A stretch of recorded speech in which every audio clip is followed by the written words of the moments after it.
El meteorito. Vivo en un pueblo alejado, un lugar perdido entre colinas y bosques densos. Aquí no pasa nada interesante, excepto nuestras celebraciones.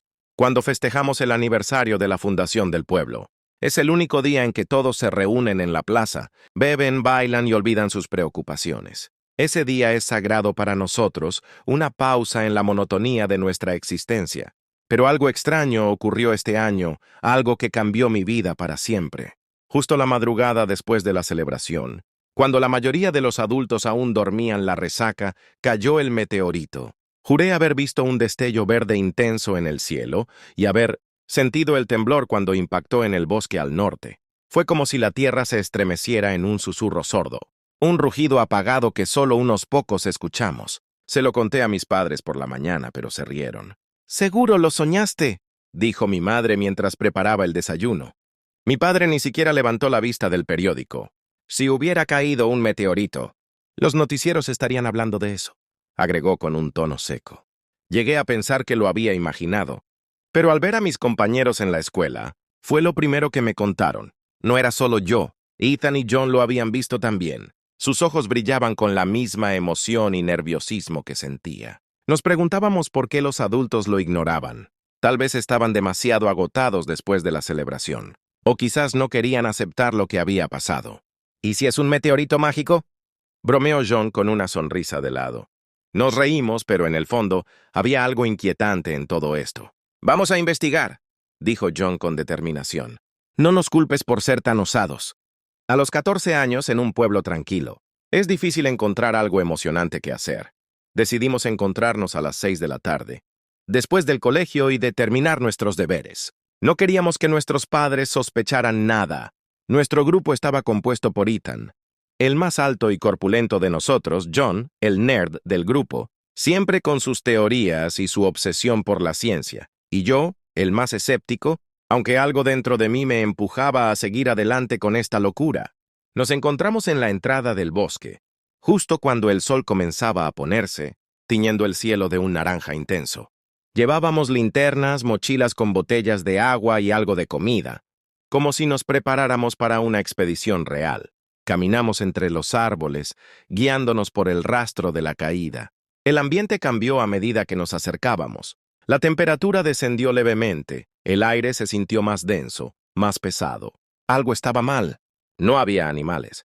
Ni grillos, ni aves, ni siquiera el sonido lejano de algún zorro merodeando. Todo estaba sumido en un silencio espeso y antinatural. «Esto no me gusta», murmuró Ethan, pero seguimos avanzando. Notamos una neblina verde flotando entre los árboles. No tenía un olor perceptible, pero se sentía real, tangible, como si estuviera viva. Nos miramos con nerviosismo, pero seguimos adelante, cautelosos. John sugirió que quizás era un gas producto del impacto.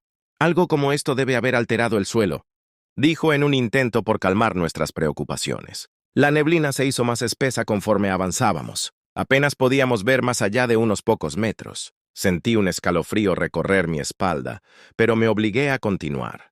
Finalmente lo encontramos. Allí estaba el meteorito, en el centro de un pequeño cráter humeante. Era una piedra verde reluciente, del tamaño de una pelota. Pero lo que más nos sorprendió fue su brillo, como si pulsara con una energía interna. Ethan, siendo el más osado, se adelantó y trató de tocarla con las manos. Pero sorprendentemente no pudo hacerlo. Era como si algo invisible lo repeliera. Yo también lo intenté, pero mi mano no pudo atravesar la barrera invisible que la rodeaba. Intentamos tomarle fotos, pero al tratar de hacerlo, descubrimos que nuestros celulares no funcionaban. «Esto es raro. Demasiado raro», dije en voz baja. Consternados, decidimos regresar al pueblo para contarles a los adultos. Pensamos que si ellos lo veían, sabrían qué hacer.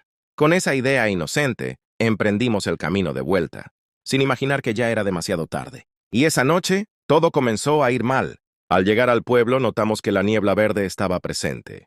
Era leve, pero podíamos verla. Era inusual, pero no parecía nada peligroso. Decidimos que cada uno contaría a sus padres lo ocurrido y que al día siguiente iríamos con ellos a ver el extraño fenómeno. Cuando le conté a mis padres, no me creyeron. Pensaron que era otra historia de adolescentes buscando emociones. Me dijeron que al día siguiente irían solo para comprobar y para que yo dejara de molestarlos con el tema. Les mencioné la niebla verde que cubría el pueblo, pero me miraron con confusión. ¿De qué hablas? No hay ninguna niebla, dijo mi madre con una risa nerviosa. Mi padre asintió y miró por la ventana. El clima está despejado, concluyó. Mi piel se erizó. Asentí frente a ellos, fingiendo indiferencia, pero mi mente era un torbellino de preguntas. ¿Por qué no podían verla? ¿Por qué mis amigos y yo sí? Fui a mi habitación y me tumbé en la cama, tratando de encontrar alguna explicación.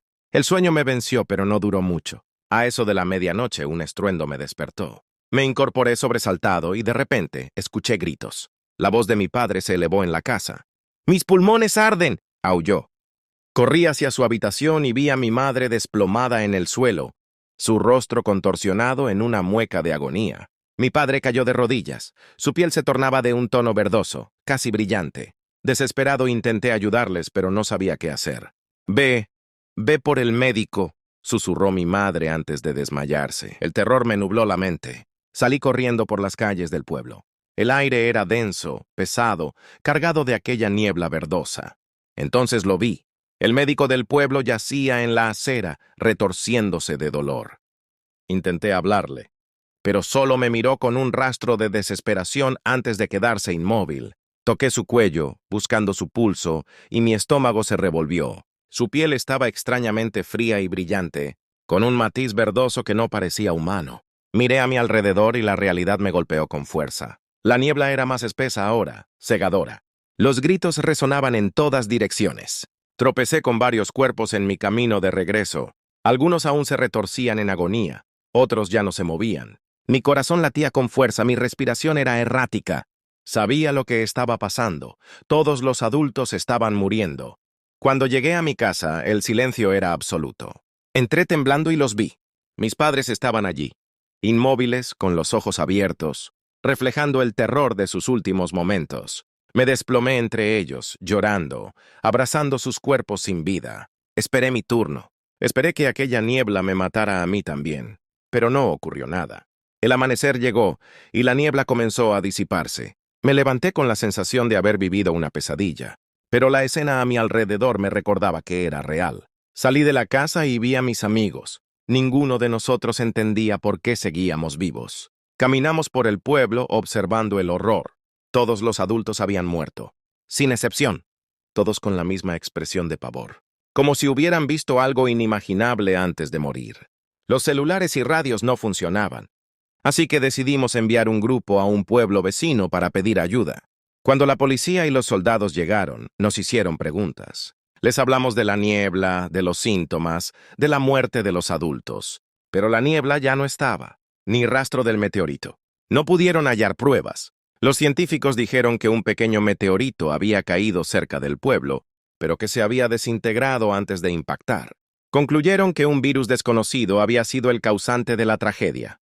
Nos llevaron a exámenes médicos, pero estábamos sanos. Nadie pudo explicarlo. Solo quedamos los niños y adolescentes, solos en un pueblo fantasma, con el recuerdo imborrable del horror que vivimos. Días después, los dispositivos electrónicos volvieron a funcionar. La vida siguió, pero nosotros no éramos los mismos. Ninguno de nosotros hablaba mucho sobre lo ocurrido, pero en nuestras miradas había un entendimiento silencioso.